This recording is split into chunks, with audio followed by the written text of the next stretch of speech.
Tonight I sit down with Jim Russell, director of the film Normandy Is My Name, and Melissa Steele, actress/producer of the film, and talk about everything from pre-production to post on the project. The reels are rolling here on Upstart Film.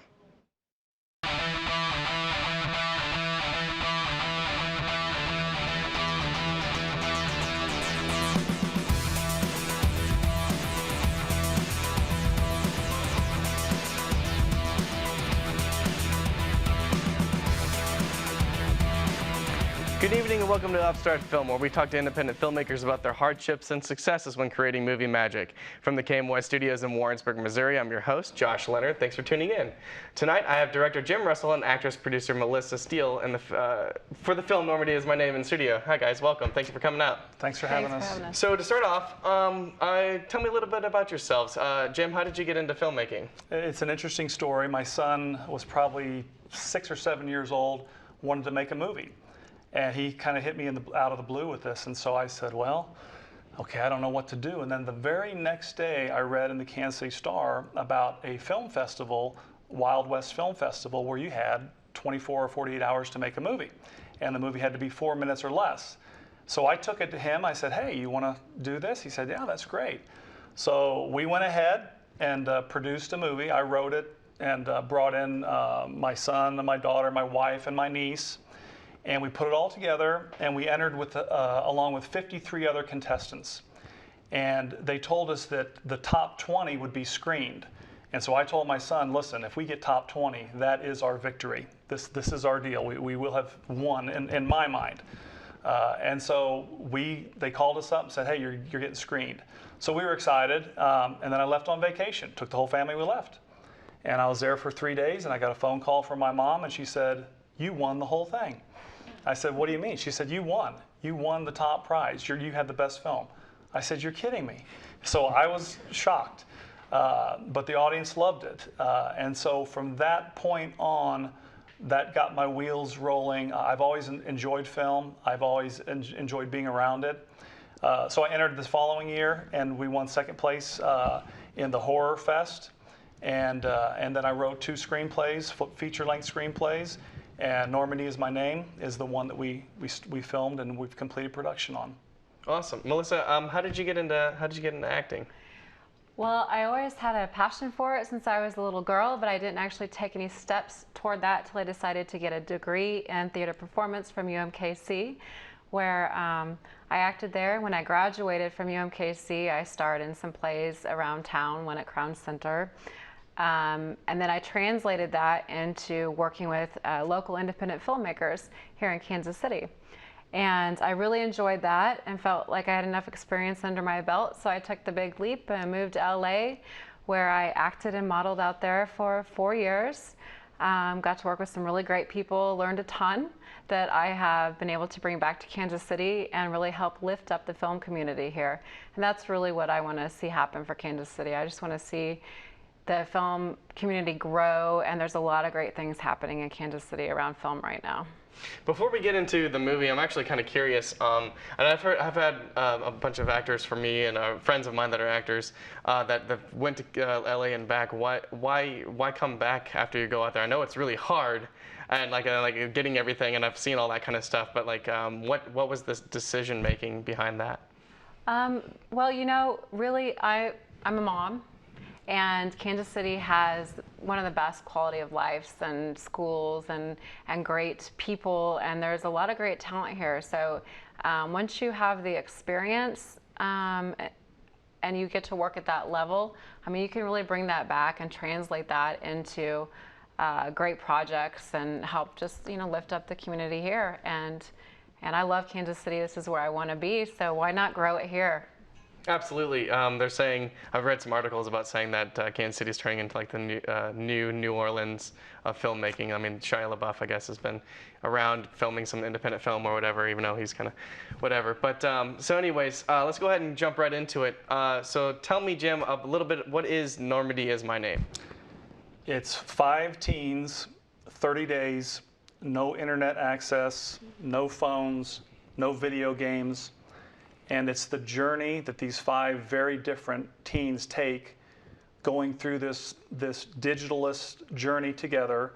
And it's how they learn about each other, stereotypes are broken, how they grow with each other, and how they find out things about each other that they never thought. And it's really the journey they take and how they respond to it and how they come together through this difficult thing. At least they think it's very difficult. Right, especially like how it is today, and it's super relatable because everyone's even walking across the street like this and not even paying attention and stuff like that, which bothers me so much. But so how did you come up with the concept for this? I have 2 teenagers at home, and I've seen them and I've seen their friends, and I put a lot of miles on the road, and I've been on my car, and I see cars that are going back and forth and back and forth. And I can assure you, as much as I've been on the road, 95% of the time, it's someone texting and driving. It could be a teen, it could be an adult, it doesn't matter. It's very rarely an elderly person that just can't quite stay in the lane, and it's actually very rarely a drunk person. So watching my teens and reading about how social media and electronics is causing kids today to have issues. In China, they have a whole program dedicated to weaning the children off the internet and their phones. It's a massive government program. People are becoming addicted to their phones, to the internet, to electronics, to video games. Recently, someone died because they stayed up 4 days straight playing a video game. This is a real deal, and Melissa and I have worked on this project. In fact, we're working on something called Normandy Project, and it's specifically aimed at parents and children to help them wean themselves off of electronics and to help show them what's out there above and beyond the digital world. That sounds like that might be a documentary even. Maybe you can shoot how that relate them and all that kind of stuff. Absolutely. So how'd you go about casting this? This was very, very interesting, and I was extremely pleased with what happened. We were at RSVP Studios in Lee Summit, Kansas City. We did our casting there. We had over 130 actors come out, local actors all over the Kansas City area. I think we even had some from Warrensburg, I believe, and from the surrounding area. We were blown away. We were very impressed. You asked Melissa earlier about why you went to LA, you came back to Kansas City. If you think about it, most of the actors in Hollywood, they came from the Midwest anyway. Born and raised here. So our talent here is as good as the talent you will find anywhere in the country. And I'm talking about not only cast, I'm talking about crew. I'm talking about production quality, editing, lighting, sound, the whole gamut. So we're extremely pleased, and we're excited to move on to our next project in Kansas City. So out of curiosity, maybe when you wrote the project, did you make your kids do any of this, where you just stopped them for however long or whatever to kind of maybe get some inspiration when it came to writing? I did that with my daughter a little bit. I didn't actually go the 30 days with her, but my son is very balanced in regards that he isn't overly committed to the digital world, but I have to rein in my daughter sometimes. In fact, she was telling me that she has some friends that if they don't get a certain number of likes on a page or one of their posts, that they'll pull it down, and it's just some of these things that she's read different things about it. So it's very encroaching upon children today and teens, and I think psychologically there's a significant impact that could be negative. Now, I'm not saying the digital world is a bad thing. I think there's been great advances in technology, but it's the use of the digital world and the time spent and the possibility of being addicted to it that I think is where the issue lies. Right, and I mean, I guess people think are that generation, they're talking about how like hanging out is texting or playing Xbox or anything like that, and that's them hanging out. And I'm like, why don't you just get your buddies together and go do something, or play games in the same room or not at your homes or whatever, So I think it's really interesting. I never, I guess, realized that like that's considered hanging out now as oh yeah, I'm hanging out with my friend. No, you're not. They're over there. So it's really cool. I really like the concept of your film. So Melissa, how did you get involved with this project? You know what? I actually ran into Jim at one of the local Kansas City film events that's hosted by our film commission, and he started telling me about his vision for filmmaking in Kansas City and how he was going to make this movie and how he wanted to do several more after that. And you know, when you run into somebody that's as motivated as he is and seemed like he had a very clear plan, and he shares my vision of really growing the Midwest as a big film hub as, you know, Hollywood Midwest.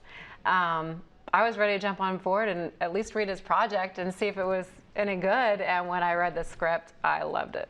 What was it about the script that really connected with you? Well, I could tell you what, in all the years that I've been acting and all the tons of scripts I've read, I have never read a script where I laughed out loud from cover to cover. And that's exactly what happened with this screenplay. It was hilarious. And awesome. I wanted to be a part of it. Sweet. I definitely am looking forward to seeing it. But until then, let's go ahead and check out the trailer for Normandy Is My Name. What happens when 5 sets of parents unite? Why don't we just take their phones away from them? Bartering for what? Well, you see, I'll give you and your kiddos as much lemonade as you want if you say, let me use your cell phone for a bit. And take away internet access. We're taking away all your electronic devices, your cell phone, your internet for the next 30 days. What? What did I do wrong? Forced together into a 30-day digital detox. How will they cope? You suck! That's bullshit! Watch as they embark on a digital-less journey together. Will Mrs. Miller also be there? Yes, Mrs. Miller would also be part of the group. Francois. Hilarious and emotional ups and downs. Who the hell are you anyway? Normandy. Normandy is my name. Produced by Royal House Studios. All right, so that was the trailer for Normandy Is My Name. So what was it like? Describe the process to me between going from the writing stage to pre-production to production and post. It was an arduous task, to say the least. I'm just thankful that I had the help that I had with Melissa and David and some of the other people that were involved. So I wrote the screenplay, had a meeting with my editor and my cameraman, my DP, and Melissa was there, and we just discussed the overall project. We talked about logistics, what needed to happen. We secured our locations. We auditioned all the actors, got them signed on, and that was very meticulous, and we did it the right way in order to sell a movie that, you know, everything has to be done legally, the right contracts need to be signed. So we did all that, and I prepared for that ahead of time. And then we started shooting at different locations and went through that entire process, and along the way we were adding locations and things like that. And then after everything was in the can, so to speak, we went into post-production. But it was very, very challenging and extremely rewarding. I loved every minute of it. Even the lowest of the lows and some of the worst parts, I loved all of it. I loved it, and I'm excited to do it again. So what were some of the challenges that you guys faced? Well, I can give you one that happened immediately. The very first day of filming, we've got 37 people on set. One of my characters that was an integral part of the scene of that day's filming, I get a text, I look at it, it says, sorry, I can't make it, need to reschedule. I was like, you're kidding, what? And for whatever reason, and to this day I don't really know why, I had something in my mind told me this guy might do that. So the night before, I called one of our actresses, Bree Ginden, and I said, hey, your husband tried out, audition for the film, and we liked him. You know, unfortunately, he didn't get a part. Do you think he'd possibly want to be a backup? He said yes. And so as soon as I got that text, I looked at it, I turned to Lauren, I said, you got the part. He's like, yeah. And he had all his lines memorized. He had them all memorized. All. And so it saved us. So that was something that was completely unexpected, but as Melissa and I talked about earlier, she said, that's the world of film production. You just don't know. No, People have you don't know bad what's days, gonna some happen. people don't show up, and So that's the thing, you have to be prepared for everything. Yeah, I know. I've had that happen to me before, where we're like, all right, here we go. And then I'm like, least you got a text message. I've had it to where, you know, nobody don't respond at all. They won't call back or text back or anything like that. Well, that's one of the beauties of filmmaking in Kansas City is that people here, when you make films, have to wear a lot of different hats. So, you know, whereas in Hollywood, everyone's pretty specific. You know, they do one job and they do it very well. But that helps out when something goes wrong on set. You have somebody that can cover it usually. We do a lot of jobs, and we do them all very well. I think that's the difference, is that you're forced to do that. I mean, I don't think Kansas City will ever necessarily get to where Hollywood, you know, everyone's doing specific things. I mean, we can make movies for less money here in the Midwest, and I think we can make better movies. And if you look at the number of films filmed in Hollywood last year, I think it was 15, and the ones filmed in Louisiana was like 20-something. They always follow the tax credits, and that's one thing we do need in Kansas City. Kansas and Missouri both. We need to get the tax credits back. Absolutely. So, being in the Midwest and everything like that, how did you choose your locations for the movie? It was based on the screenplay. We had very specific locations that we had. We had to have a classroom. We had to have a soccer field. You know, we had to have a hair salon, a tanning area. So they were very specific for the most part. And that's the one neat thing about Kansas City is when you tell people we're making a feature-length film, we're looking for a location, they're all in. They're all in. We had to have a grocery store, and we got a hen house. And so out in Hollywood, everyone's always being bombarded for locations that the filmmaker is kind of put back. It's almost like you're bothering them. But in Kansas City market, people love it, and they love to be a part of the process and watch it all unfold. Everyone was very welcoming with a phone call. I mean, we were able to secure a lot of locations, and you know, we had a rodeo scene in the movie as well that I felt needed to really be played out and not just talked about. So I made a few phone calls, and we had some guys at High Stakes Rodeo that had some bulls, and they're clowns and they're professional bull riders, and had an arena for us, Lone Wolf Arena.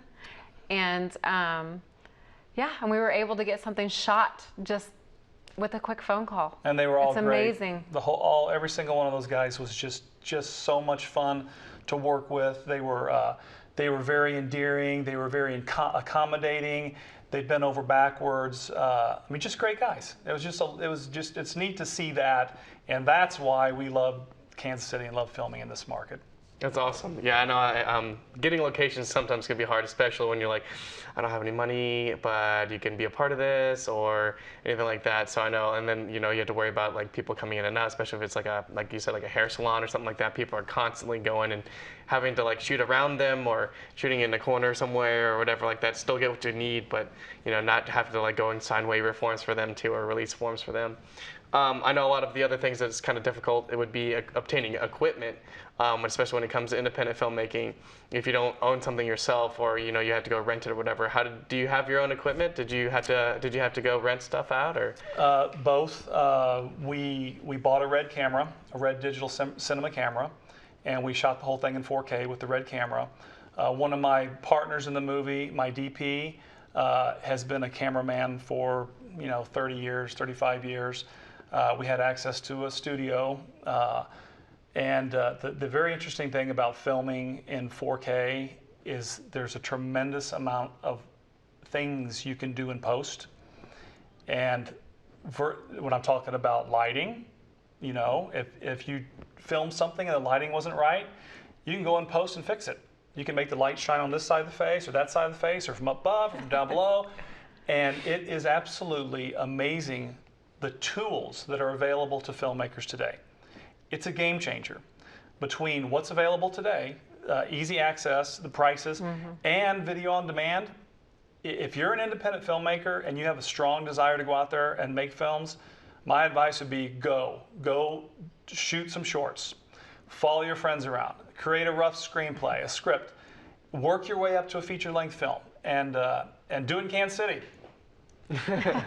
All right, so let's go back a little bit. I want to talk to you, Melissa, about your process as an actress. And so, tell me a little bit about your character in the movie, and then what did you do to get into character for the film? Oh yeah, I got to play Mrs. Miller, and she is the hot mom that the nerdy little teenager has a big crush on. So it's probably one of my funnest roles that I've played because the guy that played opposite me is hilarious. He's a great young actor, up and coming, and you guys will really enjoy him in the film. But my process, I don't know. I mean, I guess I'm a hot mom, right? I already know the role.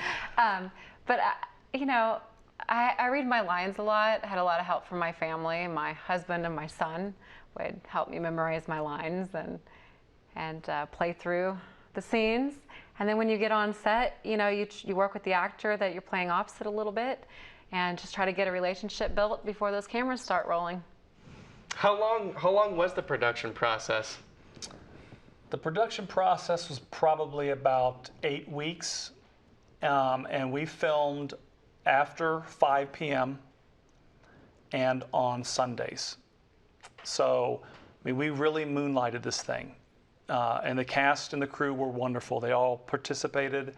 They were all aware of this in advance. Before they signed on the dotted line, we told them we were filming. But it actually worked out really well because a lot of these folks have daytime jobs.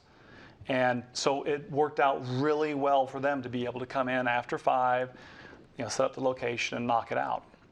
So did it take 8 weeks because you only had, you know, because people do have the day jobs and everything like that? Did it take 2 months to do because, you know, after 5 and, you know, you could only have so much of a time window to film before people had to get to bed to go wake up the next morning and stuff like that? Yes, if we had full-time regular hours, if we filmed 8 to 5 or so, we could have knocked this out in 4. Probably could have cut the time in half, I'd say. Okay. Because we were doing 4 hours an evening.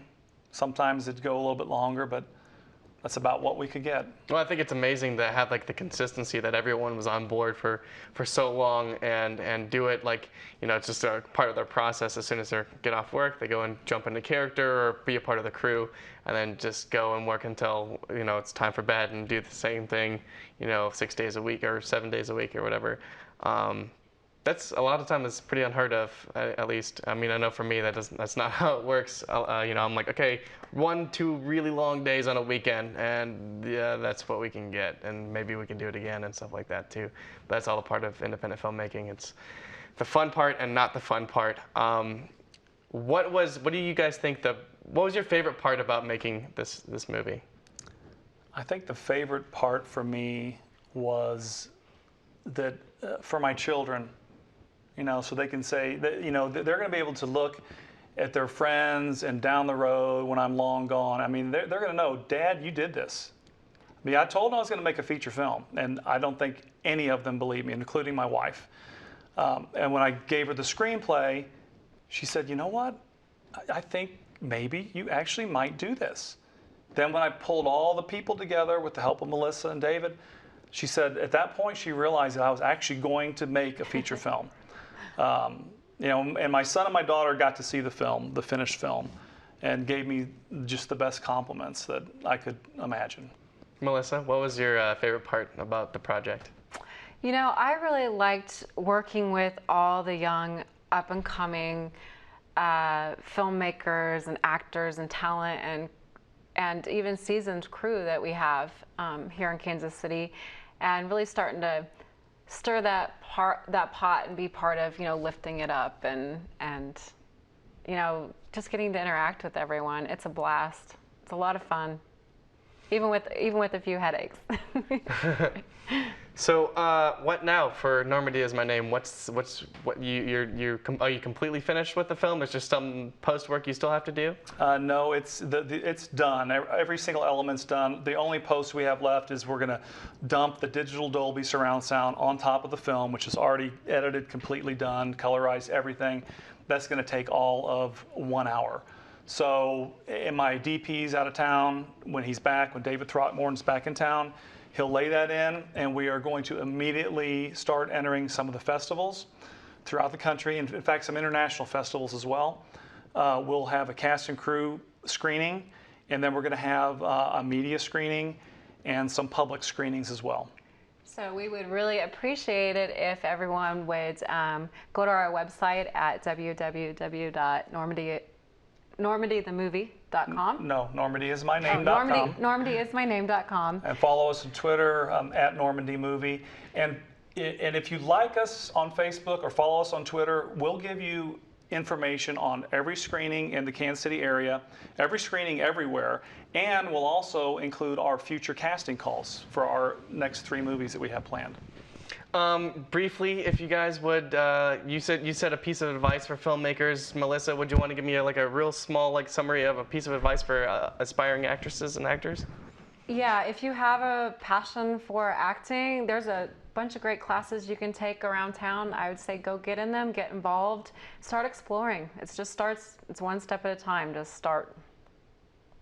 All right, well, that's all we have for tonight. I'd like to thank you to Jim Russell and Melissa Steele for joining me and having a great discussion about their film, Normandy Is My Name. Tune in next week as we talk more about the movie making process. Again, I'm Josh Leonard, and that's a wrap for this episode of Upstart Film. Good night.